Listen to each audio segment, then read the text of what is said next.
welcome back di YouTube channel aku. Kali ini di segmen Ngerobol aku ngundang lagi ibu cantik ini. Kalau yang teman-teman setia ngelihat YouTube channel aku pasti tahu banget ibu ini siapa, namanya Bu Ulia. Apa kabar Bu Ulia? Baik. Kali ini saya mau bahas tentang apa sih dampaknya ekonomi terhadap sektor kesehatan. Kalau yang di video sebelumnya saya udah pernah bahas apa sih dampak kesehatan terhadap sektor perekonomian. Jadi menciptakan SDM yang sehat, bisa meningkatkan IPM, nurunin kemiskinan, nurunin masalah pengangguran, dan jadi perekonomiannya jauh lebih bergerak dengan cepat. Nah sekarang saya mau diskusi sama Bu Ulia gimana caranya menumbuhkan atau ada link nggak sih, link and match antara kalau sektor ekonomi yang tumbuh kesehatannya jauh lebih baik gitu. Ya, ada dong. Jadi kalau misalnya kalau dari sektor perekonomian berarti kita ada campur tangan pemerintah atau yang biasa kita sebut itu government expenditure. Yep. Nah, biasanya government expenditure itu nanti kan ada alokasinya nih untuk sektor kesehatan. Nah, kayak yang sewaktu di masa pandemi ini nih alokasi dari pengeluaran pemerintah kan lebih banyak difokuskan untuk mengatasi pandemi. Nah, itu salah satu contohnya sih Ibu ya. Nah, dan juga membangun sarana dan prasarana kesehatan, lalu untuk bagaimana membantu korban-korban yang terdampak dengan pandemi COVID-19. Jadi gitu. Ini so important banget. Pemerintah itu harus menggelontorkan dana yang memang sekarang fokusnya ke sektor kesehatan. Jadi betapa pentingnya pemasukan negara kita untuk ngebantu si sektor kesehatan. Coba aja bayangin kalau misalnya kita sebagai negara yang minim akan pemasukan negara ya. Iya benar. Nggak tahu nih mau kayak gimana. Mungkin kita termasuk negara yang lambat gitu untuk menangani pandemi COVID-19 ini. Even udah 2 tahun juga, kayaknya kelihatan masih begitu lama ya Bu Ulia, kayak masih belum selesai. Nah, berikutnya lagi, ini terlihat sangat jelas banget kan Bu, bagi daerah yang mendapatkan bantuan pemerintah atau dana pemerintah pusat yang lebih besar ya untuk sektor-sektor kesehatannya. Kalau kita bandingin sama daerah kita nih, kita sama-sama dari Sumatera. Kalau saya dari Lampung, Bu Uli dari Sumatera Barat, Padang ya, Padang. Gimana sih keadaan infrastruktur kesehatan ya, layanan-layanan kesehatan, mungkin lebih tepatnya adalah Vaskes, Alkes ya, alat kesehatan yang memang tersedia di daerah itu. Nah, waktu di masa pandemi ya, beberapa daerah ya selain Jawa, before pandemi dan after pandemi, selama pandemi deh. Selama pandemi, kalau biasanya kan yang di warning sama pemerintah itu kan daerah-daerah yang selain Pulau Jawa, karena di daerah-daerah ya seperti kita di Sumatera ini ya, fasilitas kesehatan, alat kesehatan itu masih bisa dikatakan terbatas ya Bu ya, bukan nggak ada sama sekali ya, terbatas ada tapi terbatas jumlahnya. Jadi kalau misalnya tiba-tiba kasusnya naiknya di daerah yang itu, jadi yang dikhawatirkan pemerintah takutnya alat-alat itu tidak memadai, tidak mencukupi untuk mengatasi jumlah pasien yang bludak gitu Bu Indri. Nah, paling itu sih kalau dari segi alat kesehatan, fasilitas kesehatan ada, tapi mungkin jumlahnya terbatas dan hanya ya sesuai dengan si jumlah penduduknya di situ deh Bu, masih berbanding lurus sih Bu dengan jumlah penduduk yang ada di daerah saya. Nah, kalau di daerah Bu Indri sendiri gimana nih kalau menurut Bu? Kalau selama pandemi, saya bilangnya dari sebelum dulu ya, kita bandingin dari yang sebelum, tapi masalahnya pasti bukan COVID ya. Yang saya lihat di operasi mata katarak gitu. Ini yang biasanya dialami sama ya orang tua kita. Even sebenarnya katarak tuh bisa kena ternyata dari anak yang bayi aja bisa terlahir dengan diagnosa katarak ya teman-teman.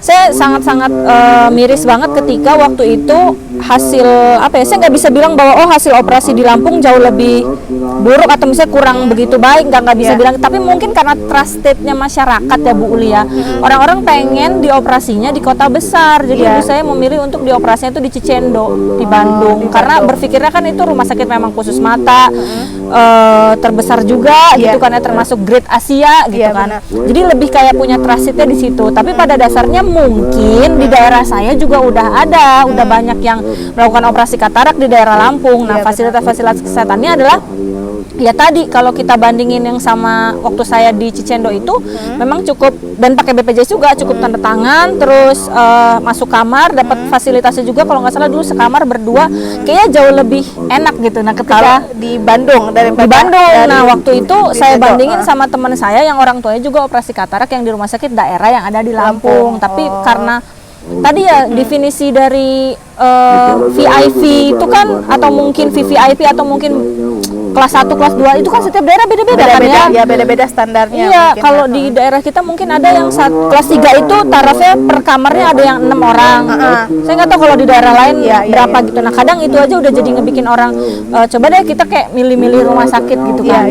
Nah kalau selama pandemi COVID-19 vaksin distribusinya itu yang kali ya. Saya juga dapat pengalaman sih dari keluarga saya yang dapat ikut vaksinasi yang di daerah ya di kota saya di Padang. Itu waktu itu kan diadakan di rumah sakit umum daerah sana ya. Nah tapi untuk ketertiban dan pelayanannya itu jauh berbanding terbalik dengan yang kita alami di kota kita di Jakarta gitu ya, di tempat kita domisili sekarang. Nah kalau nggak salah sampai-sampai di situ kayak prokesnya nggak ada gitu loh Bu. Terus untuk sinkronisasi data pasien juga gimana nggak sinkron gitu ya, kayak yang telat, yang salah nomor KTP, yang salah dan yang telat dapat SMS-nya itu loh Bu ya. Nah kalau kita kan kalau nggak salah saya habis vaksinasi itu langsung dapat di hari itu tuh. Nah kalau keluarga saya di sana harus nunggu beberapa minggu dulu baru dapat SMS dari yang Peduli Lindungi itu yang dapat kartu vaksin kita itu loh Bu. Nah sama ya Bu Uli, kayak misalkan kalau di Jakarta itu kan kita disuruh-suruh ya, bahkan orang-orang malah pada nyumput gitu kalau disuruh vaksin. Tapi kalau di daerah itu harus nunggu kayak per kloter gitu. Bahkan ada yang sampai nyari katanya vaksin ada nih di tempat rumah sakit A, pas sampai rumah sakit A nggak ada. Katanya vaksin ada nih di depan mall A, sampai depan mall A nggak ada gitu kan. Nah, sampai sebegitunya perbedaan yang saya juga nggak ngerti apakah ini masalah, karena ini terkait juga kalau dalam ekonomi kan yang namanya distribusi ya, pemerintah itu kan harus merata. Nah kalimat ratanya mungkin nggak terwujud gitu di sini. Kalau kita bilang fungsinya pemerintah itu kan ada distribusi, alokasi, stabilitas ya. Nah dari distribusinya aja ini udah nggak sama. Padahal kalau kita pikir-pikir Lampung nggak begitu jauh ya dari Jakarta sama Jakarta gitu. Tapi kan ya kita juga sama-sama belajar, mungkin ada fenomena lain yang ya kita nggak tahu ada apa gitu kok sampai selama ini gitu. Nah, balik lagi tadi ke masalah hubungan antara ekonomi dengan kesehatan. Seberapa penting sih pemerintah ini memang harus menganggarkan ya beberapa anggaran mereka untuk sektor kesehatan. Setahu saya memang APBN itu kan harus ada persentasenya yang untuk dianggarkan ya, untuk sektor kesehatan kayak pendidikan misalnya 20 gitu. 20% untuk pendidikan. Setahu saya itu udah diatur di undang-undang. Iya, itu udah ada pengaturan di undang-undangnya. Nah, kalau kesehatan juga ada tuh berapa persennya kayak nah, gitu. Terus tapi yang maksud saya itu adalah kayak gimana ya yang kita lihat bahwa skema yang sekarang terjadi, apakah anggaran-anggaran itu memang satu terserap atau tidak. Kedua, setelah dianggarkan ternyata fasilitasnya gimana nih gitu loh. Kalau menurut Buli ya, gitu menurut Buli gimana? Kalau anggaran pasti udah diketok palu ya dari DPR sana ya dari awal karena, tapi kalau mungkin ya realisasinya ya kalau menurut pendapat saya sih kalau di daerah saya lihat sih untuk terserapnya anggaran sih sudah terserap dengan baik karena setahu saya di daerah saya juga sudah dibangun untuk fasilitas-fasilitas kesehatan yang baru atau rumah sakit yang baru dibangun juga ada. Seingat saya itu di Bukit Tinggi ada satu lagi rumah sakit daerah yang sedang dibangun salah satunya. Nah, terus sebenarnya kalau untuk penyerapan udah terserap dengan baik nih.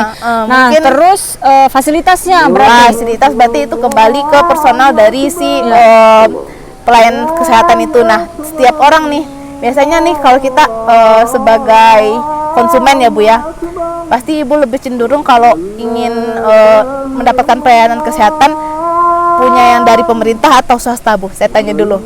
Pengennya nih, kalau ditanya pengennya, pemerintah punya dong supaya dapat subsidi ya begitu besar. Tapi kenyataannya akhirnya kemana Bu? Kenyataan, kalau saya jujur kenyataannya yang selama ini tetap pemerintah, tapi upgrade kelas karena kalau saya pribadi ya Bu saya nggak cukup gitu. Ya kalau saya pribadi ya, kalau di daerah saya kalau misalnya ada layanan kesehatan dari pemerintah sama swasta, kalau saya lebih milih ke swasta Bu, karena pelayanan menurut saya pribadi ya, pandangan saya untuk pelayanan pelayanan kesehatan yang dari pemerintah kayak gimana ya, kurang memuaskan menurut saya gitu Bu. Nah itu tuh dan mungkin dari untuk dana udah terserap nih Bu ya, mungkin dari SDM-nya ya harus harus dibikin mindset emang bener memberikan pelayanan yang semaksimal mungkin kepada konsumennya gitu Bu. Kalau itu kan berarti balik lagi dari pelayanan rumah sakit masing-masing dong ya? Benar ya. apakah ini memang mindsetnya dari si tenaga nakesnya, gitu, si nakesnya, ada pengaruh juga kah dengan upah?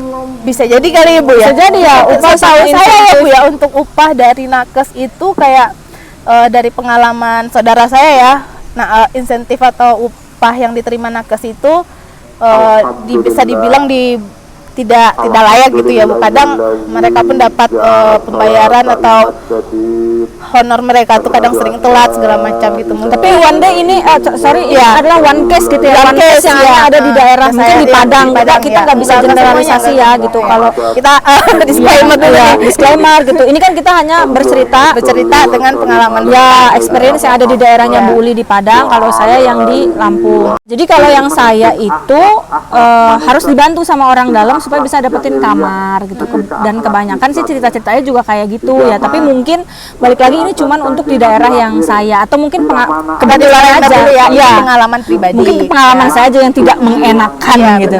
Oke, tapi poinnya karena kita lagi ngebahas tentang si anggaran tersebut ya, dan dampaknya ekonomi untuk kesehatan, menurut Bu Ulia nih sebagai ekonom muda gitu ya, dosen juga, apa sih yang harus kita komentarin? Kita kan harus kritis ya, gitu. Kita kan nggak bisa cuma jadi yang silent aja nih, scientistnya, ilmuannya.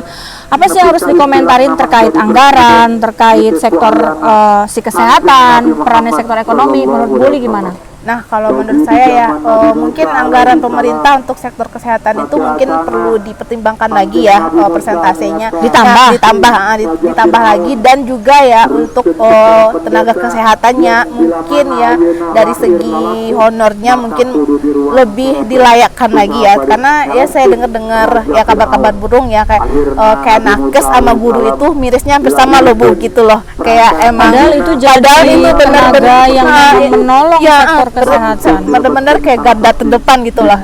Nah, yang pertama itu yang mungkin jadi, terus mungkin peningkatan kualitas dari SDM-nya mungkin ya, satu lagi ya Bu ya. Nah, kualitas SDM itu kan juga balik lagi ke anggaran mungkin pendidikan, karena mungkin kita harus nyekolahin nakesnya yang lebih layak gitu. Jadi ilmu mereka pun juga lebih bagus ya, biar attitude-nya juga jadi jauh lebih baik. Sering banget kan Bu Uli kayak masang impus aja kayak mau masang senjata perang gitu ya di tangan kita. Iya gitu. Kalau menurut saya sih gitu Ibu ya. Meningkatkan kualitas SDM sama meningkatkan anggaran mungkin ya, menambah anggaran untuk sektor kesehatan gitu. Jadi supaya ya jauh lebih baik lah gitu ya harapannya ke depannya, supaya sektor kesehatan kita ini lebih banyak peningkatan, jadi kalau jauh lebih memanusiakan manusia gitulah ya. Jadi kita sebagai konsumen ya Bu ya, nggak ngelirik rumah sakit swasta apalagi sampai ke luar negeri, kan sayang banget Bu. Jadi nggak selalu underestimate gitu lah sama si pemerintah. Benar gitu sih Bu menurut saya. Oke, kalau gitu makasih Bu Uli sharingnya hari ini. Semoga teman-teman yang nonton juga dapetin insight yang baik gitu, bukan untuk kita mencemooh, bukan maksud itu based on experience jadi ya. aja kita yang habis dapat bad experience lah gitu cerita ini, karena memang ekonomi kesehatan ekonomi itu kayak ya kaitannya itu kayak udah kayak gini nih udah kayak twins lah itu yang memang harus satu sama lainnya mendukung. Nggak ada duit nggak bisa terbukti sektor kesehatan yang baik ya, cuman punya duit tapi nggak punya sektor kesehatan dan nakes yang baik juga nggak bisa terwujud SDM atau level kesehatan yang lebih memadai ya untuk negara Indonesia. Kalau gitu makasih buat teman-teman yang udah setia nonton di YouTube channel aku. Jangan lupa di like, comment, and subscribe. Sampai jumpa di video selanjutnya. Dadah.